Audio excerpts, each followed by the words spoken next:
黒マークス。くつろげるような環境を作った上でベッドも常設できてると。これはいいよね。はい、どうもクロワックスです。ということでやってきております MGR カスタムズさんでの取材。先ほどねこちらのねアルファードのインプレッション動画なんか撮影させていただいたんですが、これからこちらのアルファードベッドキットの取り付け動画を紹介していこうと思います。お邪魔している MGR さんなんですが、ハイエースこのベッドキットですごく有名なショップさんなんですが、その他たくさんの車種のねベッドキット展開されてたりもします。今日ねちょっと風強くて音が入り込んじゃってて申し訳ないんですが、そんな中で今日はこちらアルファードのベッドキットの取り付け紹介していきたいと思います。はい、ということでですね、こちらアルファードのリハッチ外したところなんですけれども、これね先ほどなんかお客様からの問い合わせがあってということで、リアシート片側作業をするために外れた状態になっているそうなんですが、これねベッドキットの取り付けに関してはシートを外す必要はないそうです。これね別動画でインプレッション動画紹介させていただいておりますが、助手席2列目シートともにですねオットマンシートがついているモデルでございます。そのねオットマンシートがついてないモデルに関してもベッドキット取り付けられるような仕様のものになっているそうなので、そういったところも含めてねフレームの組み付けから皆様に紹介していこうと思います。他の MGR さんのベッドキットの取り付け動画なんか見ていただければ分かるんですけども、開封の部分から撮影させていただいたりもしています。 MGR さんってね商品の梱包がむちゃくちゃ素晴らしいんですよ。開封がしやすいように梱包されていたり、その部材がどの部材なのかっていうのがね一目で分かるようになっていたり、搬送中にね傷がつかないような丁寧な梱包をされていたり、写真入りの組み付け説明書が増幅されていたりということでですね、至れり尽くせりの内容だったりもしますんで、今回のねこの動画に関しては開封動画撮影しませんが、もしよろしかったら他の動画で開封部分もね紹介している動画があったりもしますんで、そちらの方もご覧になっていただければと思います。ということで実際に組み付けていっちゃおうと思います。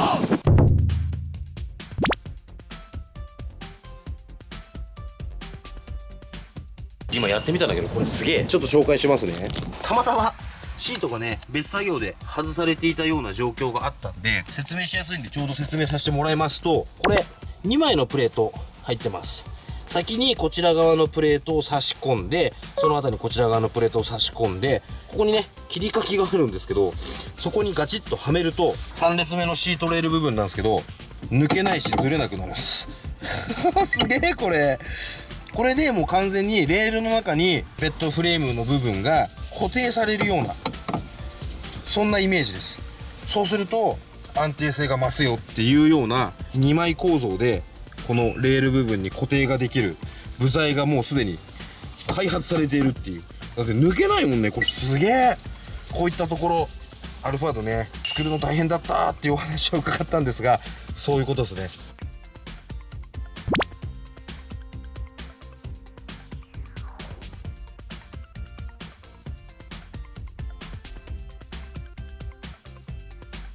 はい、ということでこれで後ろ側のフレーム完成でございます。これすごいですよ。こんな感じですよということで後ろ側のフレームまず紹介してみようと思います。ということでこんな感じでフレーム出来上がっております。先ほど説明したそこの部分に関してはよいしょ、もうね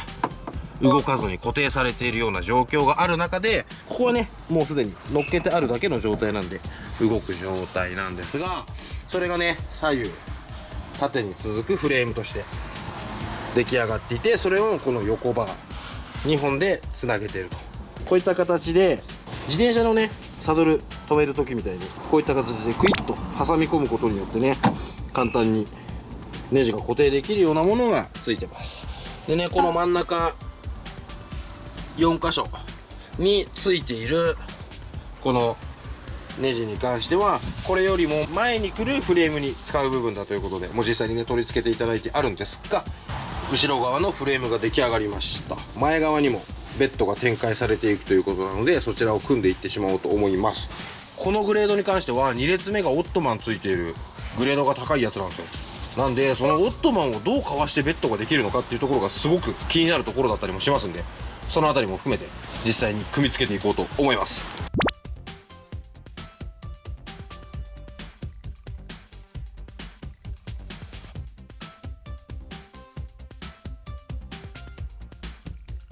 はい、ということでオットマンがね完全に寝た状態になりましたが、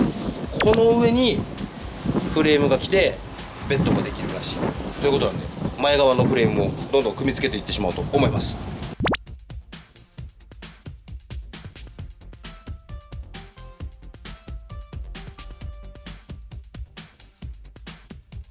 はい、ということで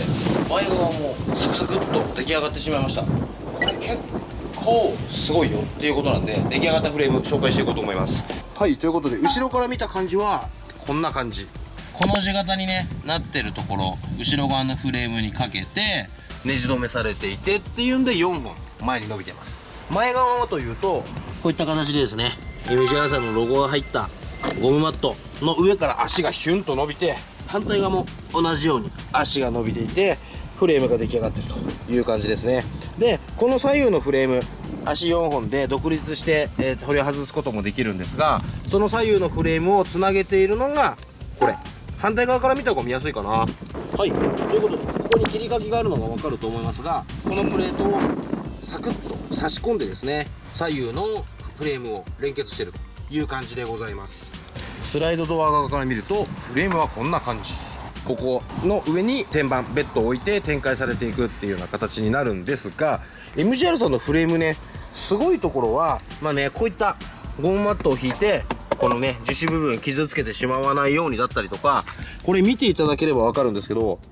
ちゃんとクリアランス取れてるの分かりますか。こういったところでねしっかりとクリアランスを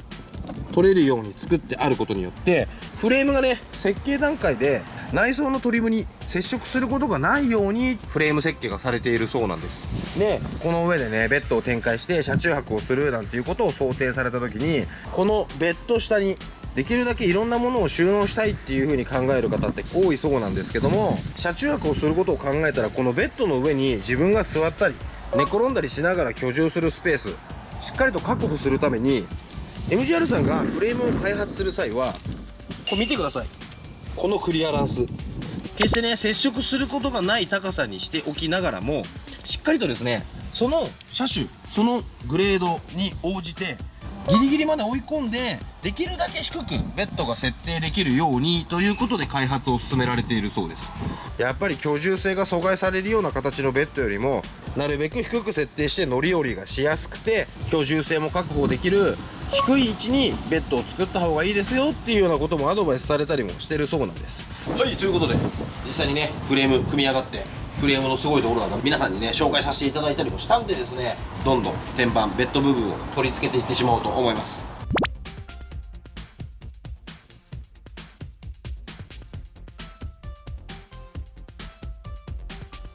はい、ということでベッドが出来上がりました。なのでね実際にスグルがこのベッドの上に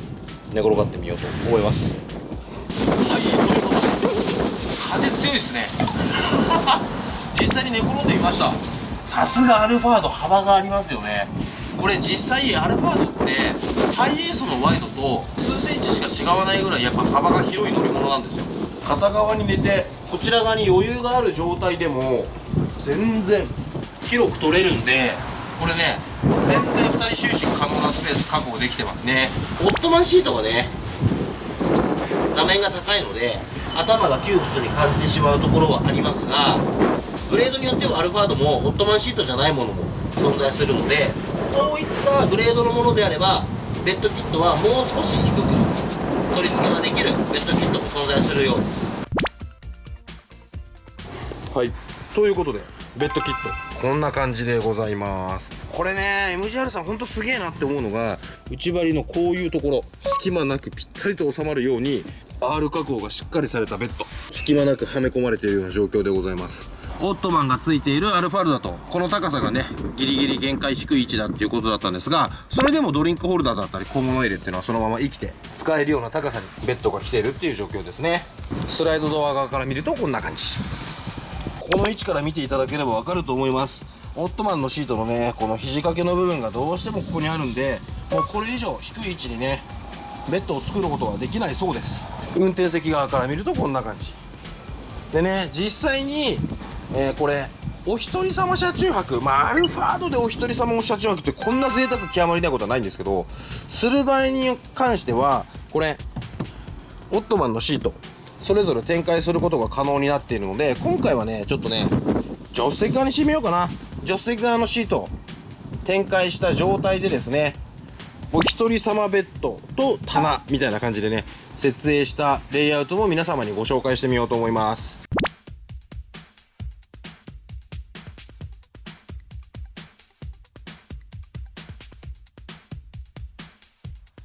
はい、ということで展開ができたのでご紹介しようと思います。助手席側のスライドドアから見た感じはこんな感じ。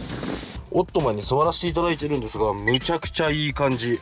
こんなに足広いっすよ。全然当たらない。これだけゆったり座れる環境が作れていて、さらに運転席後ろからリアハッチまではベッドが展開できていると。実際にね、こういう風に座ってる状況から簡単にこうやってね、ベッドにアクセスできることを考えると、お一人様の場合であればリアシートに座ってね、くつろげるスペースあります。ドリンクホルダーも出てくるし、リクライニングも効くし、スライドも効くし、オットマンを上げてね、ぐーっとくつろげるような環境を作った上でベッドも常設できてると。これはいいよね。すげえ、ここのテーブルもあるからいろんなことできるじゃんね。ここにもテーブルがあったりするんですけど、ここにねビニールかけられるようなところがついてたりするんだね。すげえな、そういうの。あとはね、この足元部分がこうやって座れるスペース、後部座席に有していることによって、このスライドドアからのね車内にアクセスが容易になるので、わざわざ運転席助手席からよっこいちょとこのセンターコンソールを乗り越えて入ってくることなく、駐車してあるこのアルファードのスライドドアからスッと乗り込むことによって、そのまま自分のプライベートスペースにアクセスできるっていう点はね、かなり利便性が高いんじゃないかななんていうふうに思いました。はい、ということでですね、これ片側オットマンシートを展開した状態になっているんですが、1個注意点があります。オットマンシートがついているこのアルファードに関しては、このね電動シートのリクライニングが結構強力らしいんですよ。なんでここリクライニングをしていった時に天板にね当たってしまうような状況が出てきてしまうらしいんです。でリクライニングのモーターのパワーがむちゃくちゃバカ強いらしくて、そのままね気づかずミーッとリクライニングしてってしまうと、車体側ベッド側傷つけてしまう可能性があるらしいので、そこの部分を一応お客様に説明してね、了解が得られる人にだけこちらのオットマンシート用のベッドキットを販売しているそうです。ただオットマンシートが装着されていないアルファードに関しては、そこの部分はね問題なく販売できるっていうお話だったんですが、そのシートがついているお車に関してはリクライニングで車側ベッドを傷つけてしまう可能性があるので、皆さんもお気をつけください。はい、ということでオットマンでエンディング撮ろうかな今回はオットマンシートがついているねアルファードベッドキットの取り付け動画紹介してみましたが、いかがだったでしょうか。この動画が面白かった、参考になったという方がいらっしゃいましたら、ぜひとも動画の評価とチャンネル登録お願いいたします。また Twitter、Instagram、クロワークスのブログのチェック、こちらもぜひともよろしくお願いいたします。はい、ということで今回も最後までご視聴いただきどうもありがとうございました。この動画の他にね乗車インプレッション動画なんかもね公開しておりますので、そちらの方もぜひご覧になっていただければと思います。いやー、最近のお車って本当に自動運転が優れてるんですね